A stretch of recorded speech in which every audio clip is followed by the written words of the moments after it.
Hello, students.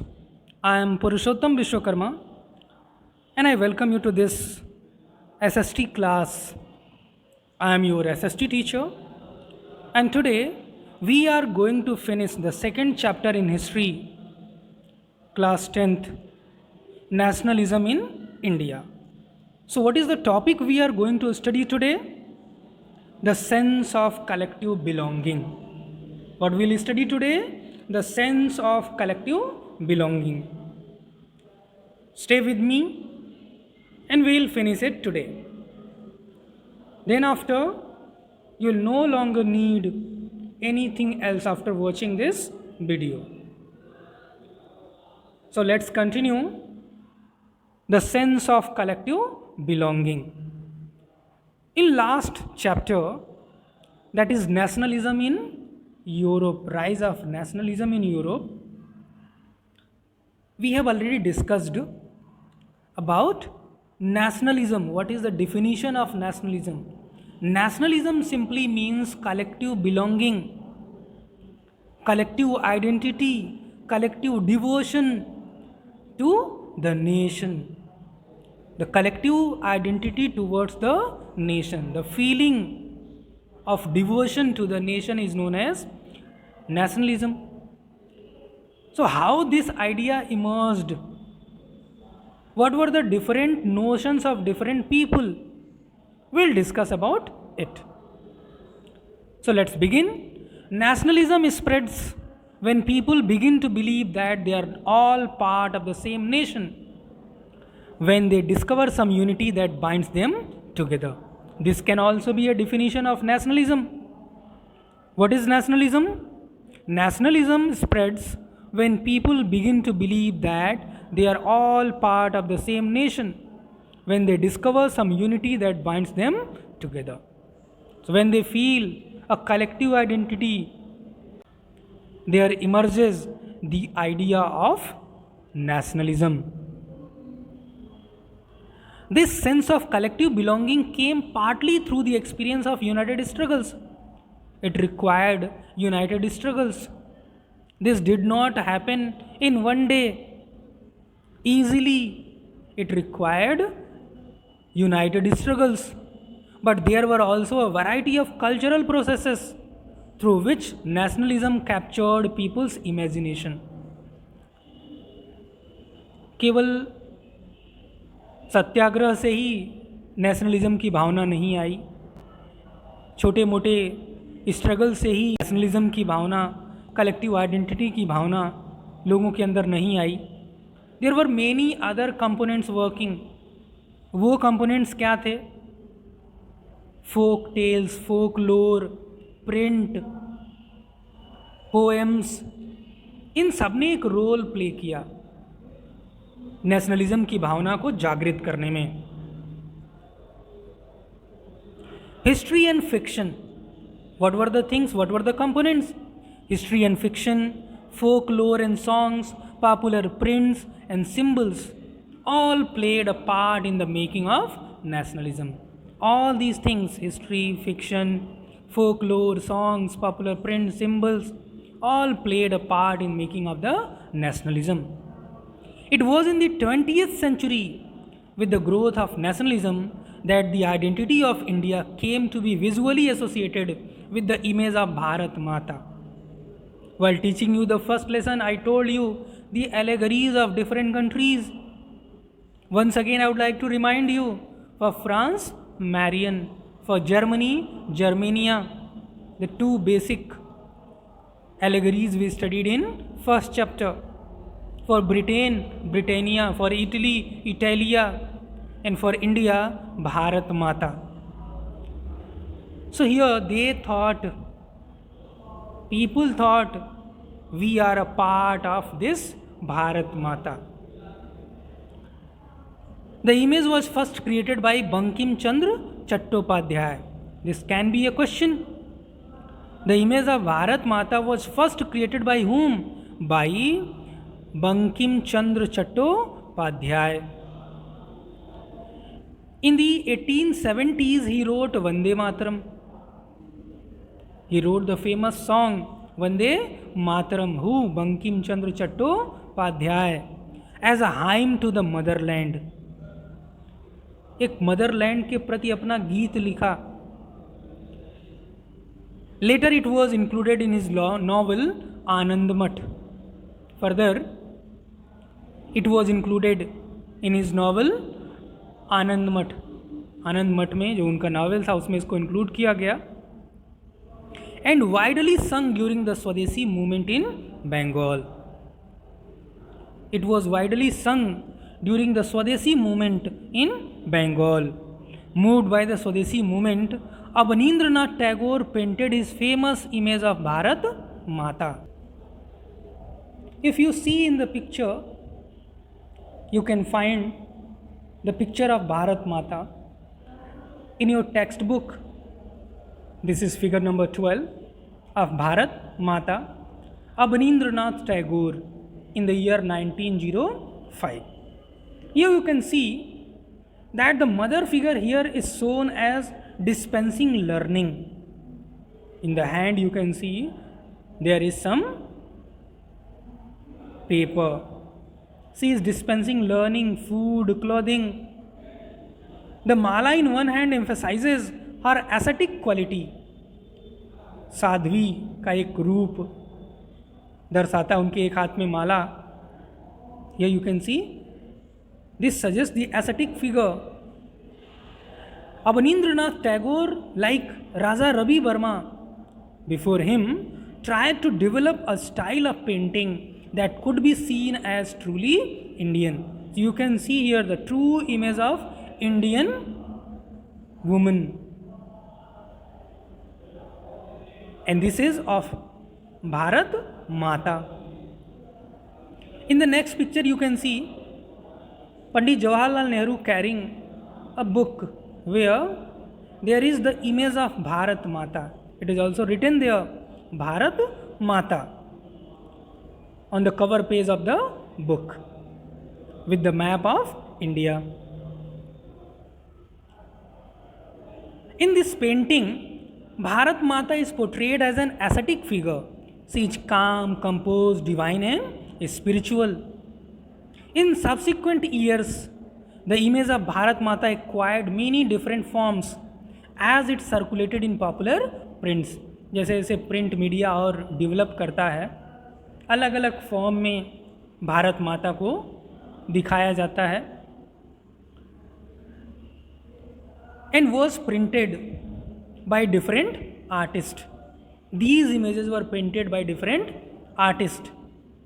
Devotion to this mother figure came to be seen as evidence of one's nationalism. और ये माना जाने लगा कि अगर आप भारत माता की इमेज को प्रेम करते हैं मतलब आप अपने कंट्री को प्रेम करते हैं. Devotion to the image, that means your devotion is towards your motherland, that is Bharat Mata. Ideas of nationalism also developed through a movement to revive Indian folklore. People tried to revive the idea of nationalism with the help of Indian folklore. लोक गीतों के माध्यम से जो गाँवों में, देहात क्षेत्र में, कंट्री साइड में गाए जाते थे. In late 19th century India, nationalists began recording folk tales. Folk tales record करने लगे जो नेशनलिस्ट थे.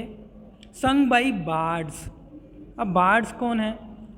बार्ड्स सिंगर होते हैं जो अपनी पोएम खुद ही कंपोज करते हैं, मतलब पोएट भी होते हैं और सिंगर भी होते हैं.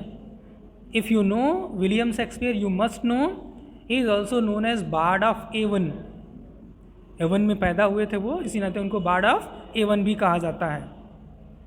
And they toured villages to gather folk songs and legends, those stories, जैसे आल्हा उदल की कहानियाँ सुनाई जाती हैं. These tales they believed gave a true picture of traditional culture and that had been corrupted and damaged by outside forces. उस time तक जो traditional picture थी वो करप्ट हो गई थी because of British and European powers. इन्होंने damage कर दिया था. उसको रिवाइव करने के लिए फोकलोर्स का सहारा लिया गया, पिक्चर्स का सहारा लिया गया, गीतों का सहारा लिया गया. It was essential to preserve this folk tradition in order to discover one's national identity and restore a sense of pride in one's past. So it was compulsory. It was the demand of the day to restore, to preserve all these folklores, traditions for a sense of collective belonging, a sense of pride in one's past. हमारा इतिहास रहा है, अच्छा इतिहास रहा है, उसमें लोगों की श्रद्धा बनाए रखने के लिए it was necessary. In Bengal Rabindranath Tagore himself began collecting ballads, nursery rhymes and myths. तो कहानियाँ इकट्ठा करने लगे, गीत इकट्ठा करने लगे, नर्सरी की राइम्स इकट्ठा करने लगे and led the movement for folk revival. तो वो फोक रिवाइवल का एक मूवमेंट उन्होंने शुरू किया, लोकगीतों का या ऐसी चीज़ों का जो हमारे वहाँ ट्रेडिशन में, हमारी परंपरा में थी, ऐसे गीतों का संकलन. In Madras Natesa Sastri published a massive 4-volume collection of Tamil folk tales. It can be asked in your examination. Natesa Shastri published a massive 4-volume collection. How many volumes were there? 4 books. The folklore of southern India. This was published in Madras by Natesa Shastri. He believed that folklore was national literature. It was the most trustworthy manifestation of people's real thoughts and characteristics. It was a part of reality. It was related to real life people, real India. During the Swadeshi movement in Bengal, a tricolor flag, red, green and yellow was designed. तो बंगाल में पहली बार एक try colour हमारा तिरंगा बनाया जाता है, design किया जाता है. क्या चीज़ें थी इसमें? इट हैड 8 लोटसेस, इसमें 8 कमल के फूल थे, representing 8 provinces of British India and a crescent moon, और एक 1/4 जो मून होता है, क्रेसेंट, जब शुरू में मून निकलता है, जो उसका कुछ इस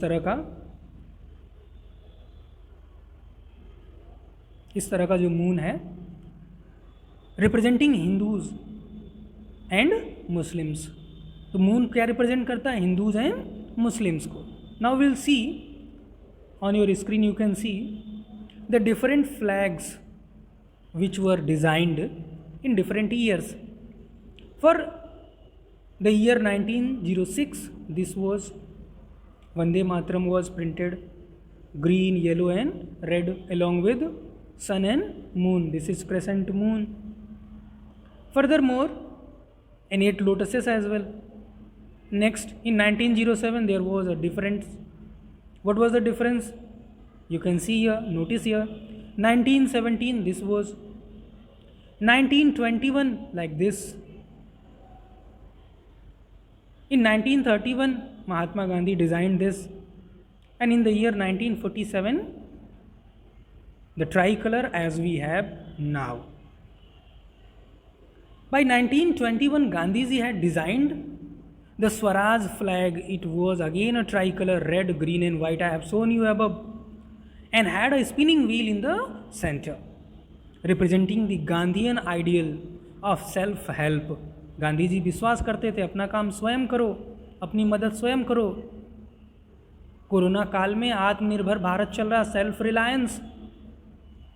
तो कुछ गांधी जी के ही ये विचार हैं. Carrying the flag, holding it aloft. उस टाइम झंडे को लेके चलना, ऊंचा उठा के रखना, during marches become a symbol of defiance. ये किसका सिंबल बन गया? Of defiance.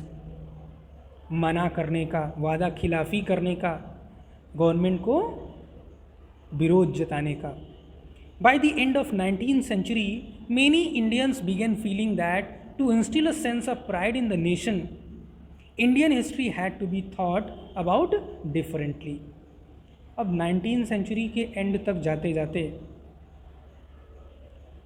ये लोग सोचने लगे, इंडियंस ये सोचने लगे कि हमें जो हिस्ट्री, जो हमारी हिस्ट्री को तोड़ मरोड़ करके दिखाया जाता है, गलत बताया जाता है, उसको सही ढंग से हमें पेश करना चाहिए।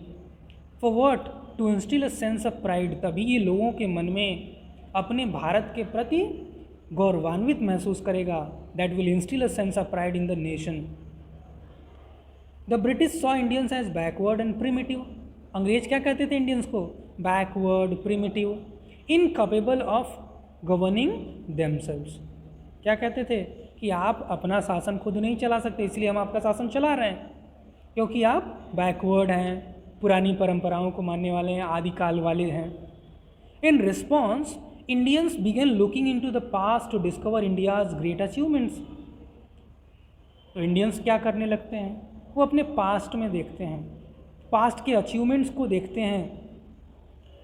They wrote about the glorious developments in ancient times when art and architecture, science and mathematics, religion and culture, law and philosophy, crafts and trade had flourished.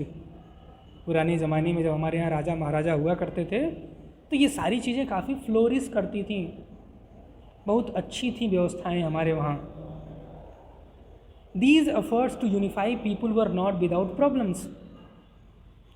लोगों को यूनिफाई करने के तमाम एफर्ट्स चल रहे थे अलग अलग तरीके से, but these efforts were not without problems. समस्याएं तो आनी थी।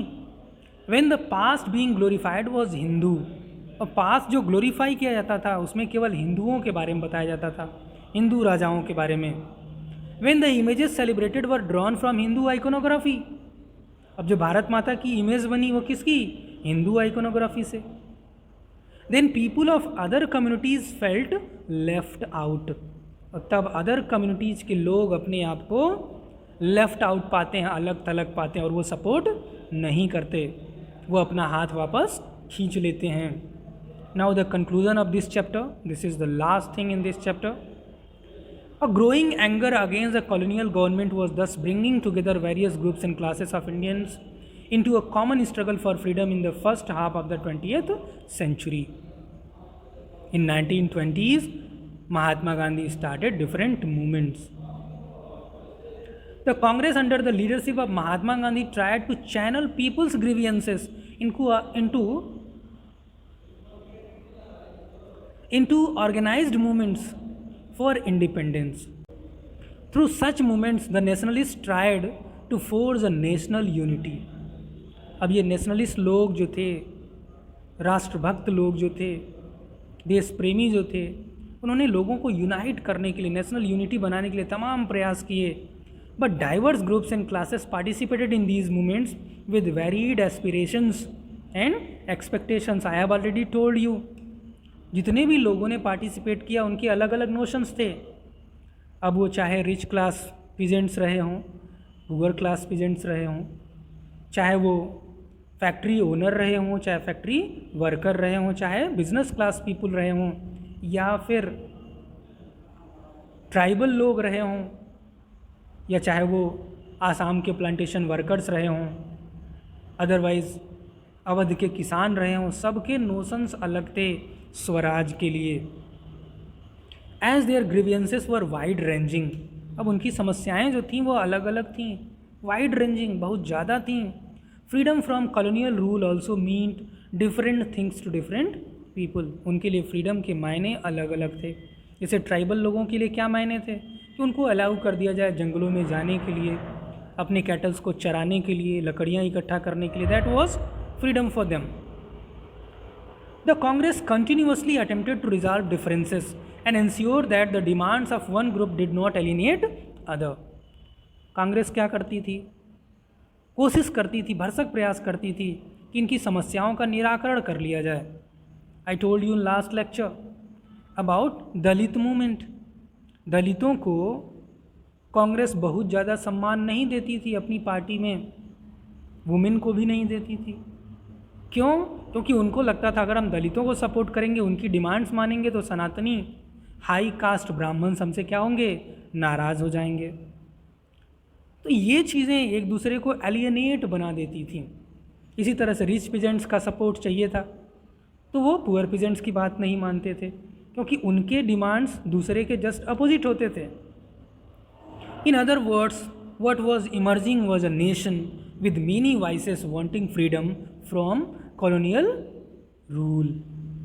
In other words we can say, आवाज़ें तो अलग अलग थीं लेकिन सबको एक ही चीज़ चाहिए थी, फ्रीडम फ्रॉम कॉलोनियल रूल, इस कॉलोनियल रूल से आज़ादी।